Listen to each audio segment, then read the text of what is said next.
नमस्कार साथियों, सृष्टि क्लासेस के ऑनलाइन सेगमेंट पर मैं नितिन शर्मा आपका एक बार फिर एमसीक्यू यानी मॉर्निंग कल्चर क्वेश्चन सीरीज में हार्दिक स्वागत करता हूं।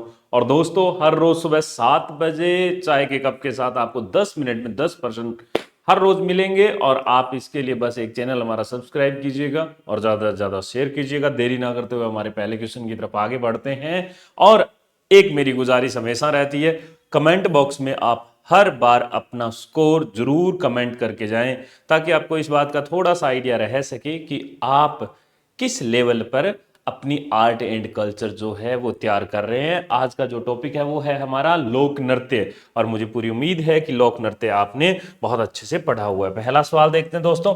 सबसे पहले आपके सामने चंग नृत्य राजस्थान के खालिस्तान क्षेत्र से संबंधित है। दोस्तों, चार ऑप्शन है: शेखावटी, डूंगरपुर, भरतपुर, दौसा। आपको इसके लिए क्या करना है?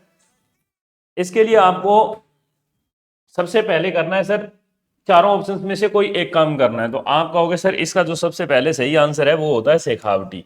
अच्छा, शेखावटी आंसर होता है सर, बिल्कुल ठीक बात कह रहे हैं। तो इसके अलावा कुछ इस नृत्य की बात बिल्कुल शेखावटी क्षेत्र में किया जाने वाला नृत्य है। और चंग बजाते हुए ये लोग क्या करते हैं? वृत्ताकार घेरे में नृत्य करते हैं। बस आप इतना सा याद रखो। बाकी अगर आपको इसकी पूरी डिटेल चाहिए तो आप हमारी प्लेलिस्ट में जाएं कल्चर की, और वहां पर जाकर आप लोक नृत्य कर सकते हैं। बहुत ही तसल्ली से करवाए गए लोक नृत्य। अगला सवाल देखते हैं। राजस्थान का संक्रिय नृत्य किस से संबंधित है? देखो दोस्तों, चार जो है जातियों के नाम दिए गए हैं। यहां पर क्षेत्र विशेष का नहीं है, ना इन्होंने कुछ और पूछा है। इन्होंने सीधा पूछा है किस जाति से संबंधित है, यानी जातीय विशेष। क्योंकि जब आप लोक नृत्य पढ़ते हैं तो 3-4 तरह की कैटेगरी पढ़ते हैं कि धार्मिक कौन से होते हैं, क्षेत्रीय कौन से होते हैं, जातीय कौन से होते हैं, है ना, और व्यावसायिक कौन से होते हैं, यानी पैसेवर कौन से होते हैं, पैसा कमाने वाले। तो इसमें जो इसका सही आंसर है वो है कालबेलिया। इसके लिए आप क्या याद रख करोगे? आपको एक ट्रिक बताता हूं कि शंकर इडोनी बजाता है। क्या करता है दोस्तों? इसमें शंकर इडोनी बजाता है। मैं तो ऐसे ही याद करता हूं, और आप ऐसे भी याद रख सकते हो, शंकर कालबेलिया इडोनी बजाता है। इसके ये 3 नृत्य है। इसका हो गया है संकरिया, इसका संकरिया हो गया, इडोनी हो गया है, सेम है। और इसका है बांगड़िया। आप कहोगे सर थोड़ा सा और बता दो इसमें। बिल्कुल, इसमें एक गुलाबो बाई या गुलाबो के नाम से है, गुलाबो नृत्यांगना है, जिन्होंने इन नृत्यों को, या कह सकते हो खास तौर पे बांगड़िया जो नृत्य है, इन्होंने अंतर्राष्ट्रीय ख्याति प्राप्त करवाई है गुलाबोबाई ने। और इन्हें पद्मश्री से भी नवाजा गया है। ठीक है, तो अब हम चलते हैं। अच्छा, आप ये भी कह सकते हो कि सर इनको पद्मश्री कब मिला? तो आप ये राजस्थान, हाँ ठीक है, तो गुलाबोबाई को 2006 में पद्मश्री मिला हुआ है। तो एक मोटा मोटी बात ये भी आप थोड़ा सा ध्यान में रख सकते हो। ठीक, अगला चलते। गैर नृत्य के समय पैरों में बांधी जाने वाली घुंघरुओं की पट्टी को क्या कहा जाता है? बिल्कुल, बहुत इतनी चौड़ी पट्टी होती है, पैरों पे बांध ली जाती है, और फिर उसके बाद ये गैर नृत्य किया जाता है। तो सबसे पहले इसमें रमझोल, रबाब, चंगू, और रबाब तो वैसे भी एक वाद्य यंत्र है, पर है ये जो रमझोल होता है ना, ये पैरों पर बांध कर किया जाता है। तो दोस्तों, इस नृत्य के दौरान पहने जाने वाली पोशाकों को क्या कहते हैं? आप लोग याद रखना, गैर नृत्य के दौरान पहनने जाने वाली पोशाक को ओंगी कहा जाता है। एक चीज ये भी याद रखने वाली है, हो सकता है कई बार सवाल पूछा जाए। आगे बढ़ते हैं। मुझे पूरी उम्मीद है कि अभी तक आपने लगभग सवाल सही किया। तारा शर्मा निम्न में से किस नृत्य की प्रसिद्ध कलाकार है? तो आप इसका आंसर बताओगे, बोले कि सर इसका तो है भवाई, क्योंकि इसमें क्या है, एक तो रूप सिंह छंगाणी हो गए, रूप सिंह छंगाणी, इसके साथ आप एक दयाराम भी याद कर सकते हो। ये 2 नाम आप बिल्कुल याद कर सकते हो। ये कृष्णा व्यास छंगाणी रहेगा। रूप सिंह तो ये था, एक आप कहोगे कृष्णा व्यास छंगाणी। ये 3 जो है इन्हीं से जुड़े हुए हैं, ये आप थोड़ा सा ठीक करना। कृष्णा व्यास छंगाणी, रूप सिंह और दयाराम, ये 3 लोग हैं।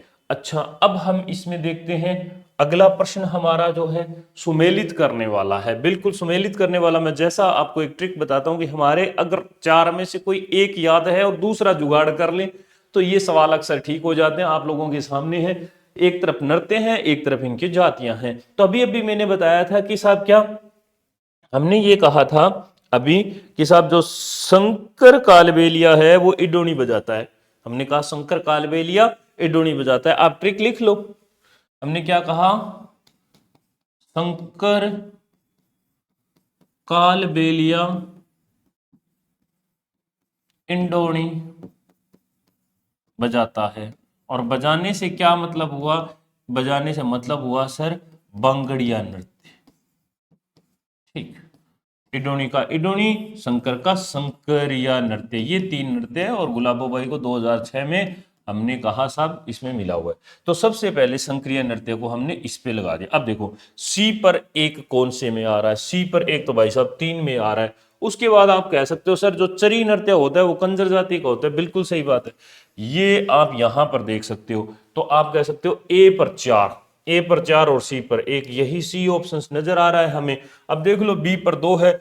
अच्छा, ये रणबाज जो नृत्य है ये बिल्कुल मेव जाति के द्वारा किया जाता है। बच गया हमारा कौन सा, अब हमें एक बचता है चक्री नृत्य। और चक्री नृत्य आप कह सकते हो ये गुजर जाति के द्वारा किया जाता है। ऑप्शंस 2 सेट किए, हमारा काम हो गया अच्छा खासा। लगभग कई बार तो एक में ही काम हो जाता है, आपको बहुत ज्यादा स्ट्रेस लेने की आवश्यकता है नहीं। अच्छा, अगला चलते, कच्छी घोड़ी नृत्य के संदर्भ में कौन कौन से कथन सत्य हैं। यह एक महिला प्रधान नृत्य है। नहीं, ये गलत बात है भाई, ये महिला प्रधान नृत्य नहीं है, ये पुरुष प्रधान नृत्य है। पुरुष लोग क्या करते हैं, अपनी कमर पर घोड़ी बांधकर ये नृत्य करते हैं और इसमें फूल की तरह पंखुड़ियां खिलने और बंद होने का आभास होता है। अगर आप ऊपर से एंगल देखोगे ना, आजकल तो ड्रोन कैमरे आ गए हैं उससे। अच्छा, दूसरा यह राजस्थान के शेखावटी क्षेत्र में आरंभ होता है। बिल्कुल सही बात है, और विशेषतः विवाह के अवसर पर किया जाता है। बिल्कुल, शाहजहां के शासनकाल में शुरू हुआ था, ये गलत बात है। शाहजहां के शासनकाल में ये शुरू नहीं हुआ था। कच्छी घोड़ी के नृत्य के संदर्भ में 2 ही वाक्य सही हैं, तो ऑप्शन बी सही आ जाएगा इसका। अगला सवाल देखो, मंजीरा, तानपुरा, चितारा वाद्य यंत्र का प्रयोग अधोलिखित किस नृत्य में किया जाता है। और इसमें साफ साफ पूछा गया है गौरी नृत्य, तेहरा ताली नृत्य, वालर नृत्य और घूमर नृत्य। अरे जब इसमें मंजीरा, तानपुरा, चितारा, इन सब वाद्य यंत्रों का तो तेहरा ताली नृत्य में किया जाता है। और तेहरा ताली नृत्य क्या है, धार्मिक भी कह सकते हो, रुणेचा में प्रमुख केंद्र है, रामदेव जी के यहाँ पे किया जाता है और कामड़िया पंथ की महिलाओं के द्वारा किया जाता है। कामड़िया पंथ की महिलाओं द्वारा, पंथ की महिलाओं द्वारा किया जाता है। नंबर 1 इसमें ये कह सकते हो। अब कामड़िया पंथ की बात आ जाती है तो ये आप कह सकते हो सर कि ये छुआछूत को दूर करने के लिए रामदेव जी के द्वारा चलाया गया पंथ था। छुआछूत दूर करने के लिए, दूर करने के लिए। अच्छा, किसके द्वारा, रामदेव जी के द्वारा। इसमें क्या होता है, मेघवाल जाति के लोगों के लिए, या मेघवाल जाति के लोग होते हैं और इन्हीं को क्या कहा जाता है, रिख्या कहा जाता है। इन्हीं को रिख्या कहा जाता है। मेघवाल जाति के भक्तों को क्या कहा जाता है, रिख्या कहा जाता है। ये छोटी छोटी बातें आप लोक देवता में जाके जब रामदेव जी पढ़ोगे, बहुत ही प्यारे तरीके से करवाया हुआ है, थंबनेल लगे हुए, आपको बिल्कुल समझा देगा। देरी ना करते हुए अगला सवाल अब आगे बढ़ते हैं। मेवाड़ क्षेत्र में प्रसिद्ध गैर लोक नृत्य के अवसर पर किया जाता है। बच्चे का जन्म होता है तब, होली पर, विवाह पर, मानसून पर। अरे मेवाड़ क्षेत्र में सीधी सी बात है, होली पर ही किया जाता है, ये बहुत टेंशन लेने वाली बात नहीं है।